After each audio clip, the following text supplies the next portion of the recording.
Hey guys, update Paolo Avellino and Kem Chu.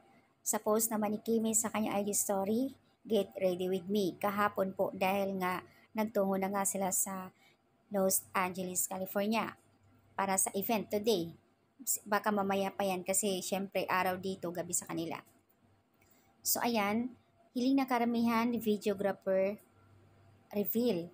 No need na as in kasi alam nyo naman na talagang si Paulo yung palaging nag-video. Sinabi naman niya ni Kimi na mas magaling si Paulo Avellino kumuha ng video or photos sa kanya. OMG, hindi na ere-reveal yung face ni Pau. The kilig is still there knowing na magkatabi palagi sila, you beside me. Whole flight. So, ayan guys, abangan natin yung pagpakilig ng Kim Pao sa event na yon. Marami ang nagtatanong din kung saan lugar, exact location kasi gusto nila masilayan si Kim Jo. Thanks for our dear Kimi and we always appreciate you letting us see and you be with you and almost all your travels.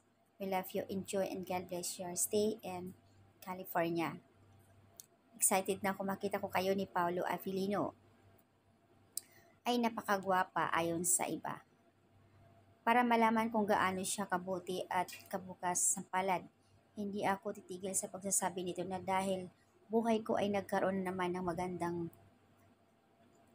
kumbaga nagiging inspirasyon ko itong si Kim Chiu talaga pagdating sa diskarte sa buhay. Hanga ako sa kanya. Masasabi mong breadwinner, oo, isa na ako doon. Kaya talagang isa siyang taong artista na hinahangaan ko. Siya yung nagiging inspirasyon ko sa buhay ko at yung para sa pag-help ko sa family ko. Oh.